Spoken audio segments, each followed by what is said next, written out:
It doesn't matter to you, does it? I thought we were here to, as well as to say a lovely goodbye to you for getting a promotion.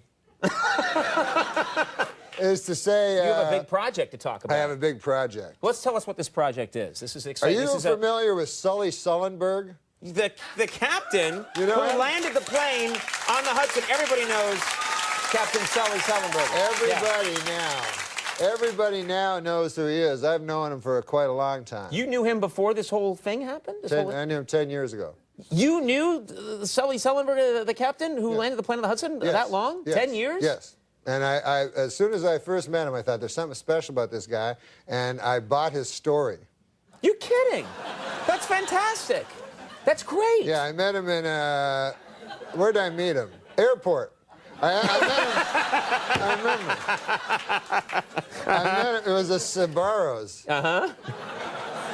That adds up, yeah. And he was getting pizzas, he was getting pepperoni, but anyway, whatever.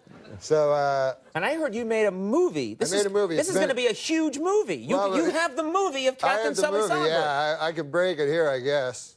This is great. This is huge. Well, you want to see a clip? Yeah, I want to see a clip, and this must have exciting footage. Well, well... This story, the end of this story is incredible. When the engines go out and... the movie's been in the can for 6 months.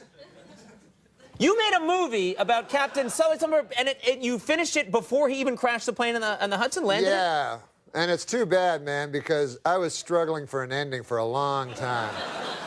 It's called Sully Sullenberg. Sully Sullenberger. Burger. You've clearly spent 10 years you've known this man? You forgot the at the end of his name? I call him by a nickname, whatever. It's called Sully Sullenberger, Airport Pilot.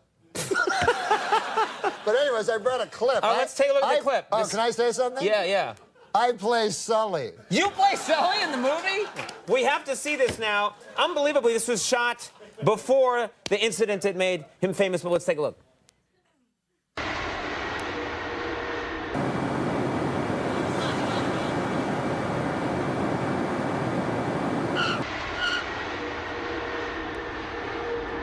On behalf of U.S. Airline, we know you have a lot of choices to make, and we're glad you chose us. Have fun in Kansas City, everybody.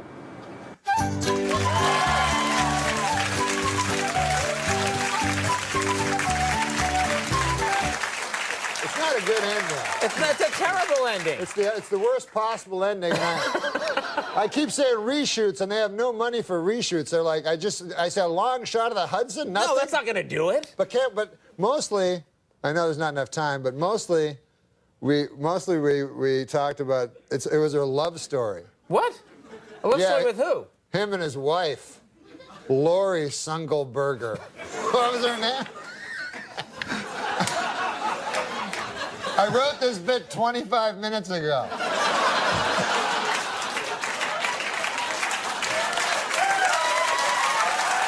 Do you want the clip or should we get out of here? No, we should do the clip. All right, take a look at this clip. Sully, why didn't you give me a seat? Why do I have to stand here for the whole flight? I told you it's cheaper. But save it up for the thing. Now listen, you know why you're standing up here. I'm just kidding you. I love you, that's why. Hey, you wanna land this? Yeah. Pretty well lands itself.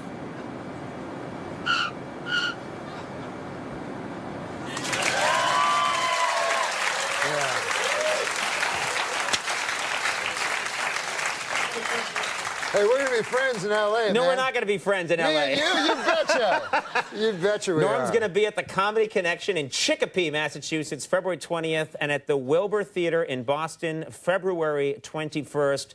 One of the funniest people I ever met, Norm MacDonald. Thank you so much. Stay, just stay for a second. All right, we'll be right back. Gordon Ramsay's coming up. Stick around. Where are you going? I was flying, and you know they have those, I was saying about I know what I was talking about, the emergency exit rows. Because the stewardess, that's where we all got into this mess in the first place. The stewardess, or the flight attendant, comes to you, and the flight attendant says to you, listen, in case the plane crashes and, a flood of gray-black smoke races down the fuselage towards your lungs, would you mind letting everyone else out before you? And then you say, yes, I will do that. Funny thing is, I was going to ask you if I could do that. That's the funny thing. Before you asked me, I was going to ask you, because I feel it's well worth the extra 1.5 inches of leg room. Stop. Meanwhile, in real life, I'd be fucking kicking my own mother. Get the fuck out of here, you old whore. Lived a full life, goddammit. I used to be on TV. What the fuck? I get to go out first. Here's the thing. Also, that airplane, right? When the plane crashes, I feel that window may change locations. Like it might no longer be right beside you after the 9,000-mile-an-hour collision or whatever the fuck it is. I know it goes down fast and hard. I was listening to you listen to those warnings, and I guess I just block my ears to them because I've heard them so often. But there's one I'm sure you guys have all heard of, but for some reason I missed it. It says if the oxygen mask comes down, they go, if the oxygen mask comes down, be sure to put it on your own face before you put it on the face of your little child. And I was like, God damn, that was my plan. You have to blab it to everybody. But anyway,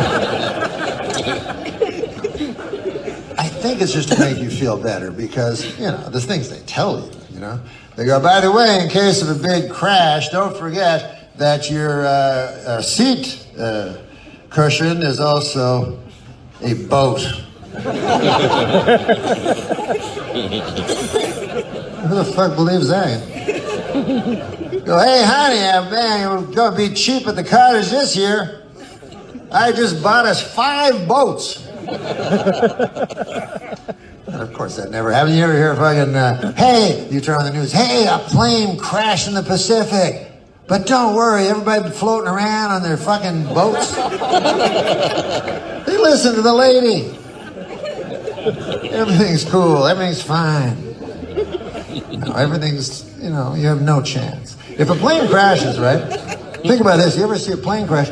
They take pictures of it, videos. They don't care. And that's because you never see a body in a plane crash, and that's because the speed vaporizes everything. So that there's nothing that even resembles a human being. It's just a whole bunch of, it's stuff. It's stuff. That's what it is. It's a plane load of stuff. They go in, they go, God damn, there's a lot of stuff in this fucking plane. And then, the loved ones of the victims, they want the stuff. They don't call it stuff, they call it remains. It's a nice word for stuff. Ashes to ashes, stuff to stuff. They want the remains, and I understand that, you know what I mean? Like they go, oh, God, man, I can't get to sleep because my firstborn Mitchell, I love him so much, I can't even get to sleep because I keep thinking of his final minutes on that airplane. If only I could see his remains. I'd get a good night's sleep then. With that picture imprinted on my head. That'd be just like an Ambien. I'd be almost... Then I could put this whole thing behind me. And you're not going to get the real remains. It's not like they go on the plane and go, hey, look at that strawberry blonde lock of hair. I bet that belongs to Agnes from sitting over there.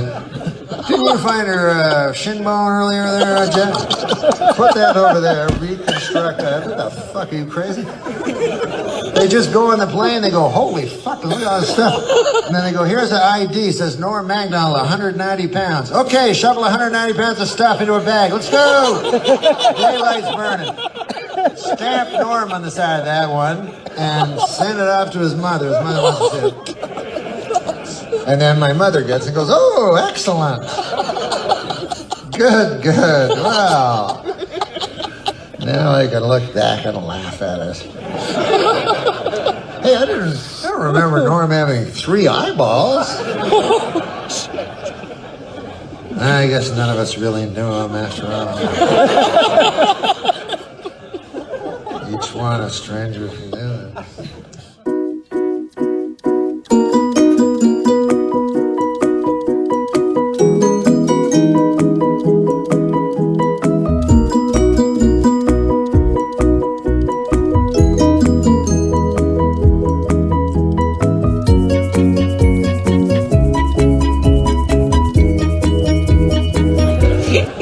Anyways, but here's the thing about flying, and this is why I believe in God, because sometimes you survive an airplane crash, but only very seldom, only when you crash into the Andes,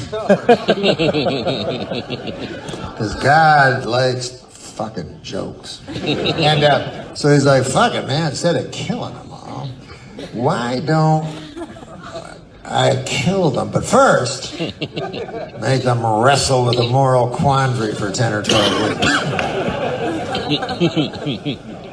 Cannibalism, the quandary of cannibalism, which I'm against. I guess most of you know that if you follow my career.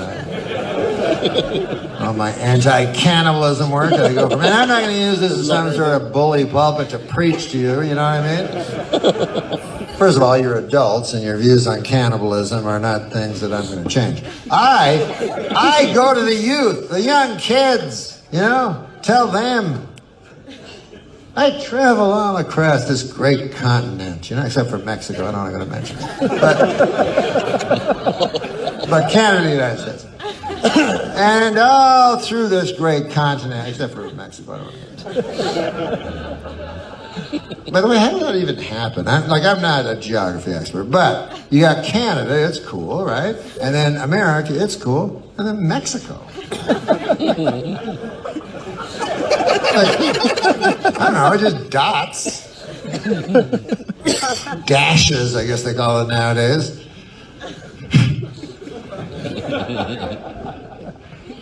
Now I can't remember what I was going to say. Oh, yes, cannibalism. So I travel from high school to high school, and I tell the kids, listen, it's not cool to be a cannibal. You know?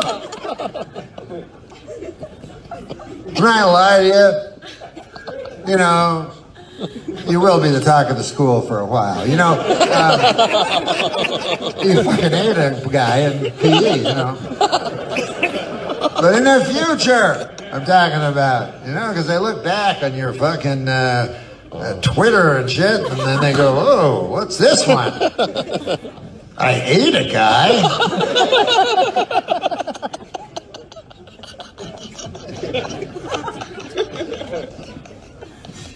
The problem with the Andes and this moral quandary of cannibalism is that they don't start thinking about the moral quandary of cannibalism until they're in the Andes.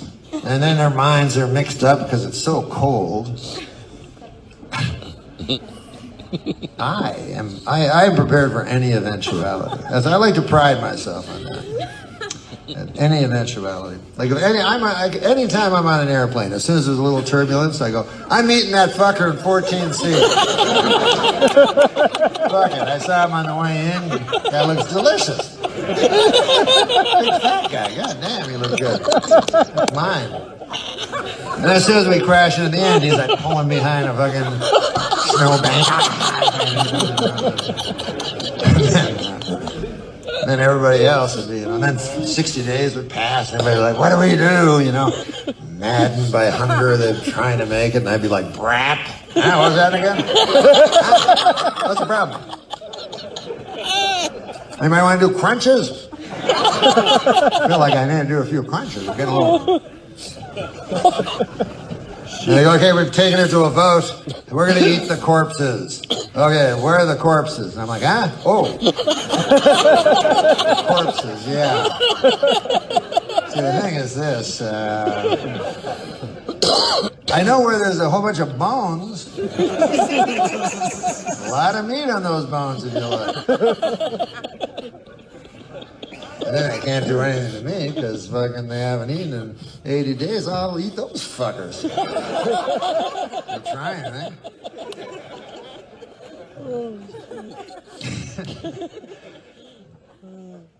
I wrote all this shit down. Hey, thanks for flying out for this. Good Hey, flight? Everything? oh yeah, it was fun. Happy birthday. Oh, thank you very much. Thank you, thank you, thank You're you. 47. 47. That's great. You look like you're 25 or something. Yeah, I look like I'm 25, but you got the job. Good to see you. Welcome, welcome. Yeah, I went on the airplane, you know, Yeah. and I'm getting recognized now, you know? That's great. Not as much as a real famous guy, but Yeah. like halfway between like a real famous guy and a guy that's not famous at all. Yeah, that would Yeah. make sense. Sure. So, like, when I was flying in, a weird thing happened. Like, I sat down on the plane. You know how they get you to sit beside a stranger, another guy, you know? Right. So I'm sitting beside this guy, and the guy goes, hey, man, I really like you on the show on Saturday Night Live, Bob. He calls me Bob. And so I go, hey, thanks a lot, you know? And he goes, yeah, I like when you do Dole, you know, Bob, you know? And I go, thanks, you know?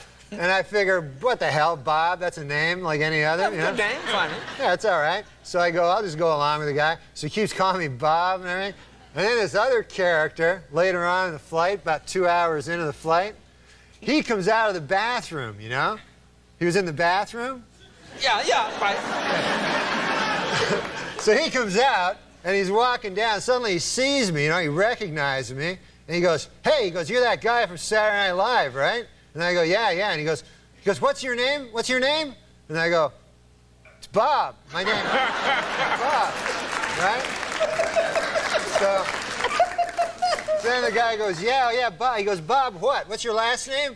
So then I was going to say MacDonald, Bob McDonald. I thought maybe it'll, like, trigger something in the guy's mind, you know, and he'll remember my actual name. Right. Maybe by saying Bob McDonald, he'll go, no, it's Norm MacDonald, right? Yeah, well, sure. And then the other guy will go, what? I thought you were Bob, right? So I'm thinking quick, you know, this is all going on in my head quick. Snap, yeah. So I immediately realized I can't say McDonald, so I'm trying to think of another name. I have to say, you can't wait like 5 minutes, you know? right. You can't ponder it. Go, what's my last name? Well, that's an interesting question. You have to immediately say something. So I said, Bob Kendall, like that. Because I used to have a teacher, Mr. Kendall. Right, oh, that's clever, yeah. Very clever. So I said, Bob Kendall. So then the guy goes, yeah, Bob Kendall. Yeah, Bob Kendall. Made like a face like that.